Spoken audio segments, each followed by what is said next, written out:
You're watching ITG Clips.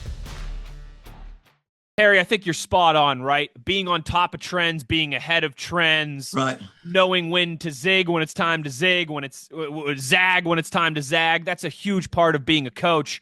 I think part of that, right, is making the right decisions with your coaching staff, and sometimes taking chances on maybe some younger voices or different voices. And for you, I feel like Zach Alley had to be along that lines. I mean, I think he was like 27, 28 when you hired him as the youngest defensive coordinator in FBS. We're obviously all very excited to have him in Morgantown with Rich. What was it about Zach that you liked when you hired him at ULM? And what can you kind of tell us about just a young and up and comer and one of those guys who's kind of zigging and zagging and with the modern game here? Well, let me tell you, when I went to left Akron, I was an analyst at Clemson for 2 years, and I was an offensive analyst, but I did the crossover work for the defensive staff. And Venables, and Venables, I did it for him, and I began to study, and I sat and listened and watched what he did, and I loved what he did philosophically. I loved the aggressiveness that he played, the attack style.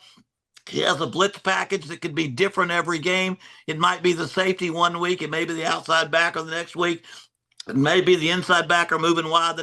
He was able to give you the threats and problems with different people, but not changing what they do. And I said, I've got to find somebody that can run his stuff. I said, I got to find somebody that I can afford at ULM before they get expensive. And so Zach Alley had been a student assistant for Venables for 4 years. Then he had been a graduate assistant for 2 years. Then he had been an analyst for 2 years. So that was 8 years under Venables. And so I said, you know what? This guy, and he's a sharp guy. He's a sharp. He had to learn by being a football coach because he's not big. He wasn't going to be a big star football player because of his size. And that's kind of the way I was. And so I knew from who I talked to everybody.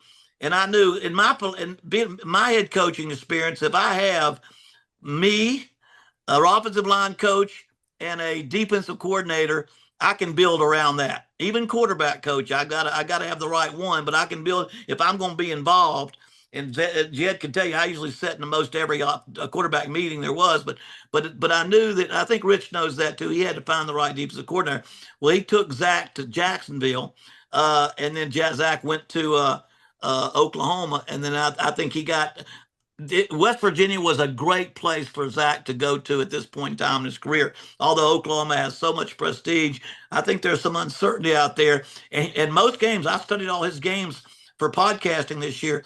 Their defense kept them in almost every game last year, and it still didn't help some days. So he's going to be a real asset to West Virginia, and the people are going to love him because he's a hardworking, smart, dedicated young coach that will be the defense was in good hands.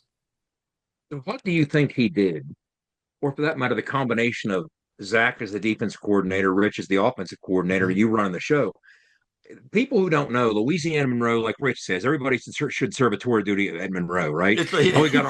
Now we got our buddy Coleman Barnes down there. I don't know if you saw that, Coach, but I saw that. I sure did. Coleman's great people. Coleman's a great dude. But so he's down at Monroe. But you're going to lack resources. It's tough to get kids down there. You're going to have to overachieve. You're going to have to absolutely milk every single ounce that you can out of every player that you get in there. And you're going to have to pull some miracles and make some magic happen. So what about that environment and that particular special set of challenges? Yeah. What do you think that brought out in a young Zach Alley, and how'd that match off of what Rich was doing?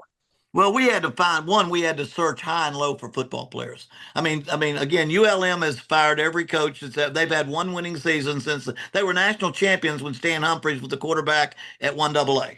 And then they went to 1A and they haven't had but one winning season, and they lost that bowl, and they fired every coach.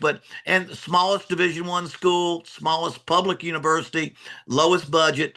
And I figured if we could get the right coaches in there, my goal was 65, go till I'm 70, then turn it over to a young guy. And so Zach became a type of guy, and we had to get good football players, and we had to be aggressive. We couldn't play on our heels. We had to try to win games defensively. That's the mindset he had to have, that our offense wasn't talented enough to go out there and guarantee we could score Sun Belt's one of the best G5 conferences in the country with the amount of emphasis put on football. And so we were able to do that. We got hurt by the two things that started when we got there was portal transfer. Every good player we had left because every school had more facilities. And then NIL. We had no money, so we couldn't give any NIL. So I can see where Rich, all those coaches that went with Rich, it was smart. They were able to beat that, but I kept having to replace that. But Zach I knew when I got Zach that I was going to be fine because he was going to be aggressive. He was going to play defense to win it defense if he had to, because some days, my dad always told me that, offense and quarterbacks kind of like pitchers. Sometimes they aren't hitting the corners of the plate.